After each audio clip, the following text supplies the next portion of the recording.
month. New tonight, we haven't heard from her in a while. Former gubernatorial and Senate candidate Kari Lake. She appeared at her first congressional hearing today as a Trump administration appointee. It comes just a few days after Lake announced the virtual dismantling of the agency where she is a senior advisor. 1,400 jobs were eliminated at the U.S. Agency for Global Media. And she had a heated exchange with Democratic Congressman Greg Stanton. 12 News journalist Bram Resnick joins us now with more. Former Phoenix News anchor Kari Lake facing a congressional committee for the very first time. I don't care if they attack me.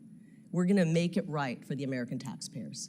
And with that, I'm happy to answer any of your questions. The questions focusing on her role advising the U.S. Agency for Global Media, home of the Voice of America. The 83-year-old institution delivers news on all platforms in dozens of languages and countries. Lake's assignment from President Donald Trump is to shut the agency down. We have both been public figures in Arizona for a long time.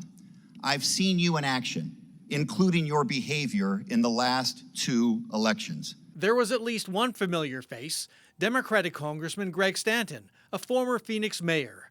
Stanton witnessed Lake's defeats in races for governor and the U.S. Senate. Let me be clear about something. The American people cannot believe a word you say. Stanton cited Lake's rejection of her election defeats. I can't imagine how people fighting for democracy today and around the world can trust someone who has so shamelessly lied about her own election. When it was her turn, Lake turned on Stanton. Can I respond to some of that? Because that was complete insanity. What followed was a baseless smear of Stanton's sexuality to support her claim that Voice of America could promote falsehoods with impunity. And I know you've been the victim of that.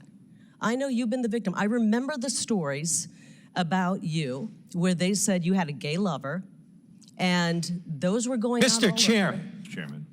I hope you honor what you just gave as a caution to everyone. A committee member protested, but Lake pressed on. You couldn't stop it. You couldn't stop all those lies that you said were said about you. There's no evidence to support Kari Lake's statement. Bram Resnick, 12 News.